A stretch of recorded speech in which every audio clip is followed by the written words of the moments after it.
Guys, balik lagi sama aku, Alfitri Rizky Hasim. Nah, kali ini aku bakal ngejelasin tentang konsep-konsep komunikasi massa. Nah, sebelum kita ke definisi apa itu komunikasi massa, kita harus tahu dulu nih guys, pengertian dari media massa itu apa. Nah, media massa itu adalah sebuah saluran yang digunakan untuk menyampaikan pesan informasi kepada halayak dengan menggunakan alat komunikasi seperti surat kabar, majalah, televisi, radio, ataupun internet. Nah, baru dari situ kita bisa memahami nih apa arti dari komunikasi massa. Nah, komunikasi massa itu merupakan proses penyampaian informasi kepada halayak dengan menggunakan media massa yang itu tadi guys. Ada media cetak, terus televisi, radio, dan internet. Nah, kita lanjut ke ciri-ciri dari komunikasi massa. Nah, menurut Elizabeth tahun 1983 menyebutkan bahwa ada 4 ciri komunikasi massa. Yang pertama, komunikasi massa itu bersifat satu arah, dan yang kedua, komunikasi massa itu bersifat secara tidak langsung. Nah, yang ketiga, komunikasi massa itu bersifat terbuka. Nah, yang keempat, itu memiliki publik yang tersebar secara geografis. Oke guys, jadi kita lanjut ke fungsi dari komunikasi massa. Nah, fungsi dari komunikasi massa yang paling populer itu ada 4. Nah, yang pertama ada menyampaikan informasi, yang kedua ada menghibur, yang ketiga ada mendidik, dan yang keempat itu melakukan pengawasan sosial. Oke guys, jadi kita lanjut ke ciri-ciri komunikasi massa menurut Nuruddin.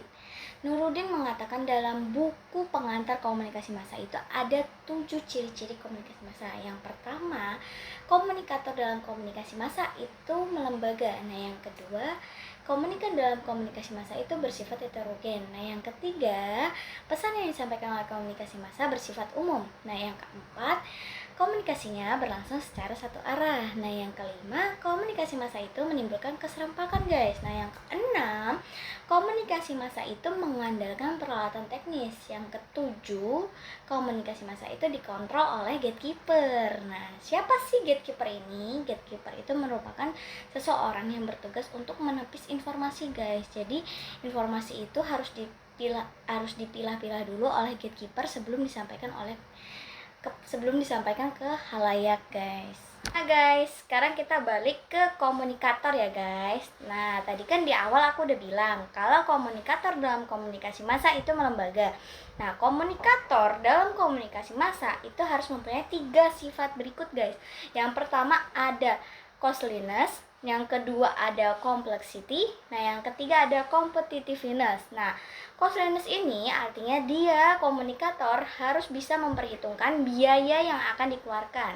Nah, sedangkan complexity ini dia harus bisa menyelesaikan pekerjaannya walaupun itu rumit guys. Nah, yang ketiga ini ada competitiveness. Nah, dia nih komunikator ini harus bisa menarik perhatian halayak guys, begitu guys. Jadi komunikator dalam komunikasi massa itu harus mempunyai 3 sifat ini guys. Nah guys, selain dari 3 sifat itu, ada seorang ahli yang bernama Aristoteles.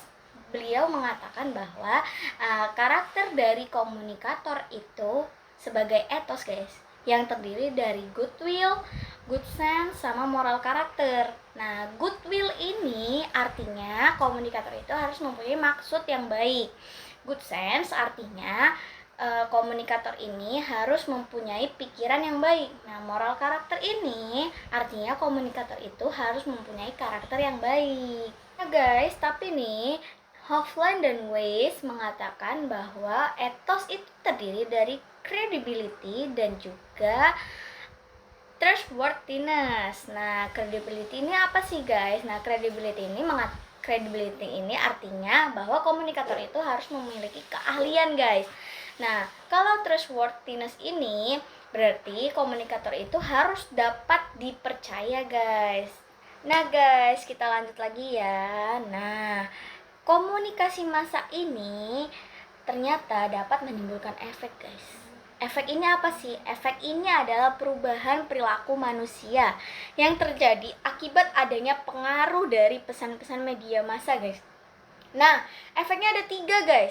Ada kognitif, afektif, sama konatif. Nah, kognitif ini adalah efek pengetahuan guys. Jadi manusia itu bisa berubah pengetahuannya setelah terkena pesan-pesan dari media massa. Nah, yang kedua ada afektif, perasaan atau emosi. Nah, jadi manusia itu bisa berubah ketika mendapat pengaruh dari media massa ini, guys.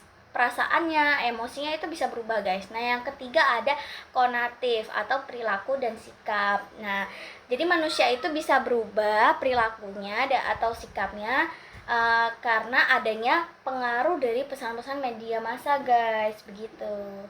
Nah guys, itu sebabnya di dalam komunikasi massa itu ada yang namanya filter. Nah, filter dalam komunikasi massa ini digunakan untuk apa sih? Nah, filter ini digunakan untuk penyaringan pesan oleh audiens sebelum audiens itu menerima dan memaknainya, guys. Biasanya ada 3 faktor yang mempengaruhi filter.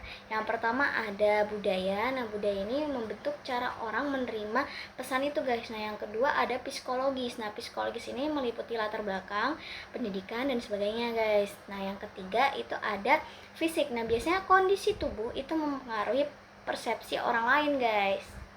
Oke guys, kita lanjut ke karakteristik audiens dalam komunikasi massa. Nah, Hibbert dan kawan-kawan menyebutkan bahwa ada 5 karakter atau 5 sifat yang dimiliki oleh audiens di dalam komunikasi massa. Yang pertama ada audiens itu terdiri dari berbagai individu yang dipengaruhi oleh hubungan sosial. Nah, yang kedua audiens itu tersebar di berbagai wilayah. Nah, yang ketiga audiens itu bersifat heterogen. Yang keempat audiens itu bersifat anonim atau tidak saling mengenal satu sama lain. Yang kelima audiens itu terpisah secara fisik dari komunikator, guys.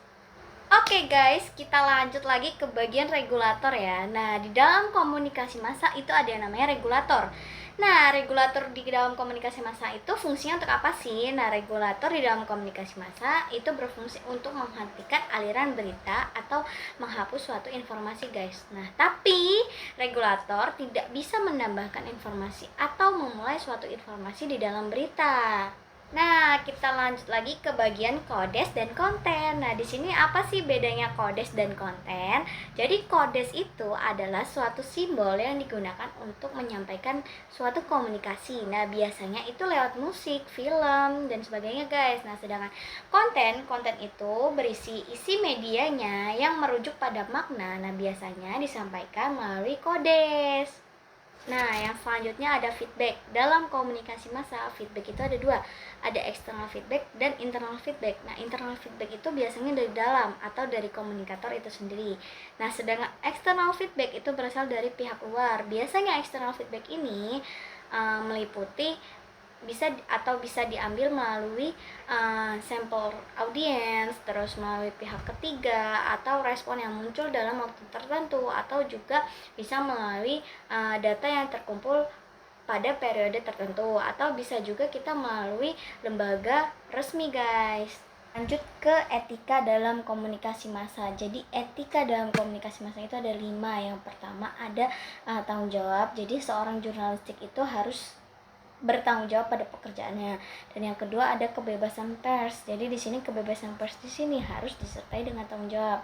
Nah, yang ketiga ada masalah etis. Jadi jurnalistik itu harus bebas dari kepentingan seperti menerima hadiah atau kepentingan politik lainnya.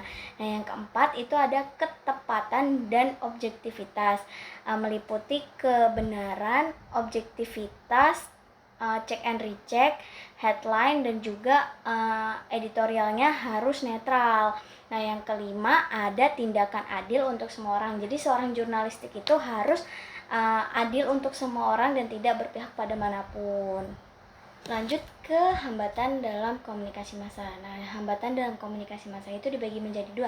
Ada hambatan psikologis dan juga hambatan sosiokultural. Nah, hambatan psikologis ini meliputi perbedaan kepentingan, prasangka, penilaian umum yang tidak berdasarkan fakta, dan juga motivasi atau kurangnya dorongan untuk menerima pesan. Lanjut ke hambatan sosiokultural. Nah, biasanya hambatan sosiokultural itu berasal dari kehidupan sosial dan kebudayaan. Nah, yang pertama, hambatan sosiokultural itu meliputi yang pertama aneka etnik, yang kedua perbedaan norma sosial, yang ketiga kurang mampu berbahasa Indonesia, yang keempat ada faktor semantik, yang kelima pendidikan belum merata. Yang keenam ada hambatan mekanis. Lanjut, ada kelebihan dan kekurangan dari komunikasi massa. Yang pertama ada jangkauannya luas, yang kedua ada intensitasnya bervariasi tapi tergantung dari isi materinya.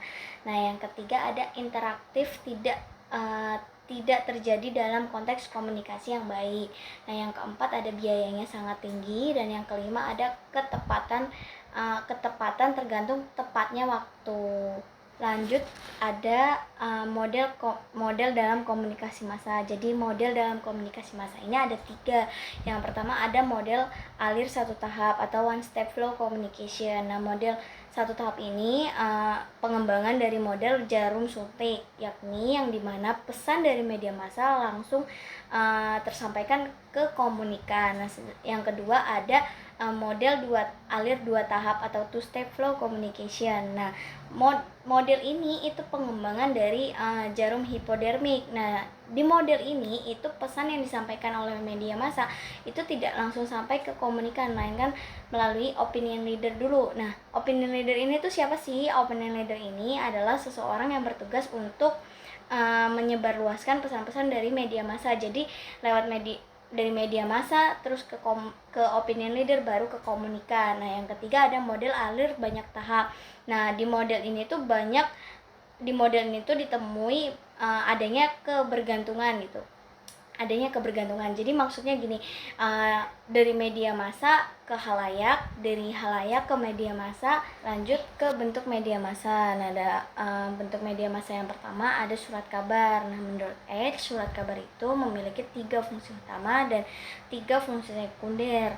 Nah, fungsi utamanya yang pertama to inform. Nah, to inform ini artinya menginformasikan kepada pembaca secara objektif tentang apa yang terjadi. Nah, yang kedua ada to comment. Nah, to comment ini artinya mengomentari berita yang disampaikan dan mengembangkannya ke dalam fokus berita. Nah, yang ketiga ada to provide. Nah, to provide ini artinya menyediakan segala keperluan bagi pembaca, baik itu barang ataupun jasa yang dipasang melalui media iklan. Nah, yang fungsi sekunder yang pertama adalah untuk menyampaikan proyek-proyek yang bersifat kemasyarakatan. Nah, yang kedua ada memberikan hiburan kepada pembaca dengan sajian cerita. Nah, yang ketiga ada melayani pembaca sebagai konselor yang ramah.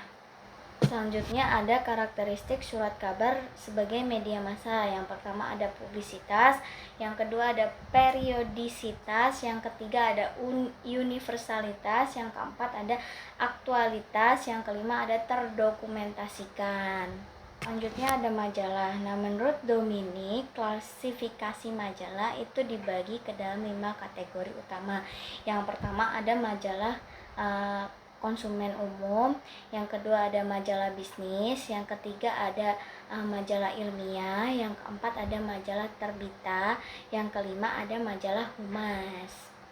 Nah, majalah sendiri itu berfungsi sebagai informasi dan hiburan untuk kelompok pembaca tertentu. Nah, sedangkan ciri-ciri majalah itu pembahasannya lebih mendalam, terus juga lebih banyak gambar ataupun foto. Nah, sampulnya tuh menarik.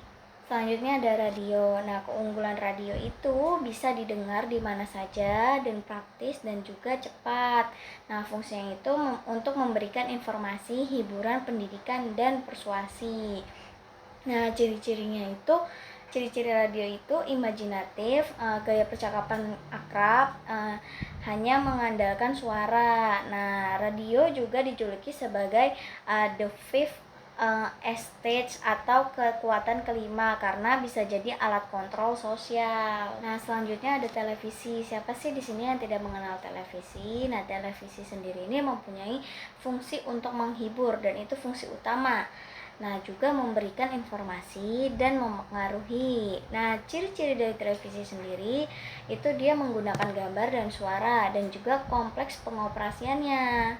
Selanjutnya ada film. Nah, fungsi film di sini itu untuk menghibur, terus juga untuk pendidikan dan juga informasi. Nah, ciri-ciri film itu layarnya lebar, terus durasinya panjang dan menimbulkan efek atau efek emosional atau psikologis. Nah, jenis film di sini ada film cerita, film berita, kartun, dan dokumenter. Selanjutnya ada komputer dan internet. Nah, internet ini adalah jaringan besar yang menghubungkan jutaan komputer di dunia.